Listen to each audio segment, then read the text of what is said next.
Hi, welcome to this lesson on trigonometry double angles. Let's have a look at question 8. With the use of a diagram and this given information, we want to find cos 2 beta and tan 2 alpha.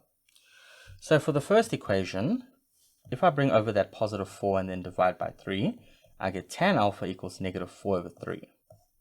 So for my cos diagram, where is tan negative? That is the second and fourth quadrants. But because you want between 0 and 180, where it overlaps is the second quadrant.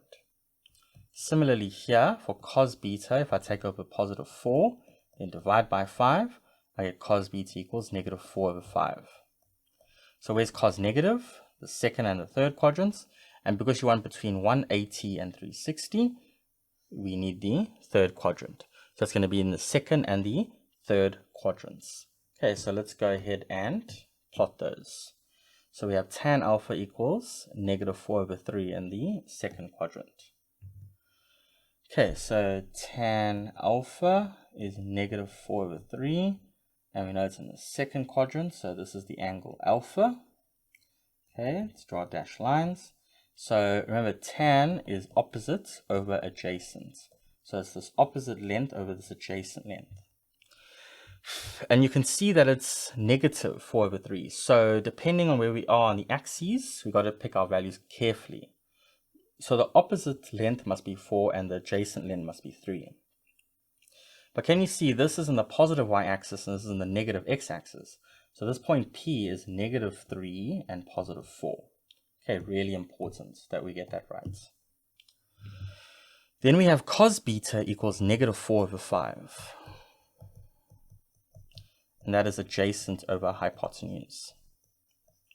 Okay, and that is in the third quadrant that we're going to work out. Okay, so there's the angle beta, and it must be adjacent, so it's actually going to come down here a bit. Okay, the adjacent side is negative 4 over 5, so the hypotenuse is always a positive length, so this has to be 4 units in length, but negative 4 on the x-axis. Okay, so this point Q here is negative 4 on the x-axis, and the y value, well, if you look at this right angle triangle, right, so it's 4 units in length here, 5 in here, so by Pythag that'll be 3 units here.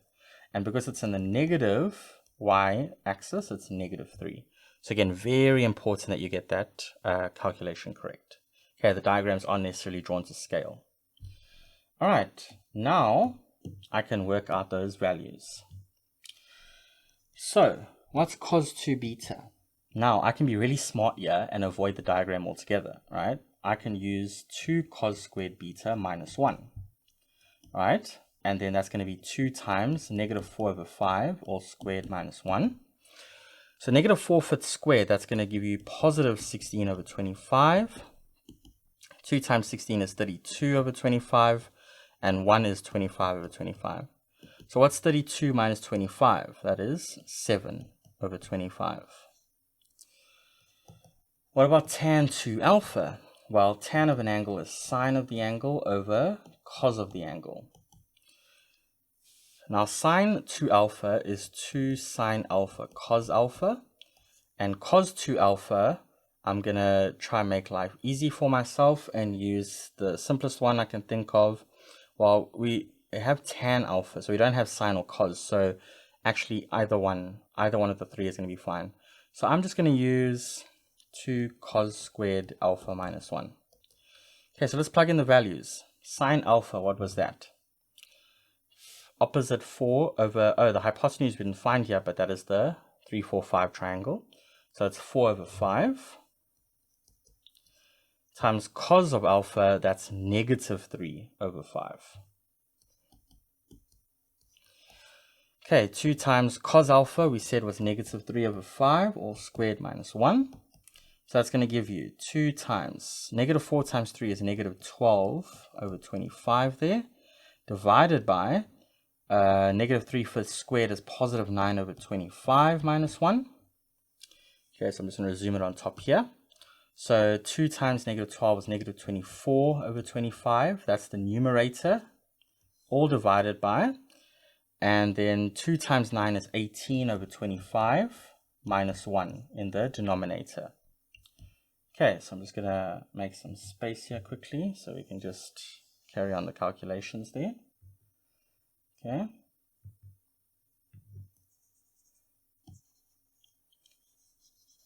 All right, so as we're simplifying, we carry on with the solution here. So now it's going to be negative 24 over 25, all divided by. So 18 over 25 minus 1. So 1 is 25 over 25. So you end up with negative 7 over 25 in the denominator. And then when we divide fractions, we multiply by the reciprocal. So that's multiplying by negative 25 over 7. Okay, negative times negative is a positive. The 25s will divide out and you're left with 24 over 7. Okay, and that's the answer for tan 2 alpha. Okay, so again, algebraic toolkit, trigonometric toolkit, analytical geometric toolkit. See how much you got to bring from all the different areas of mathematics to try and problem solve. Right, that's the beauty of mathematics. That's the art of mathematics. Being able to take the different fields and combine them to become more powerful to tackle a problem. All right, I'll see you in the next one.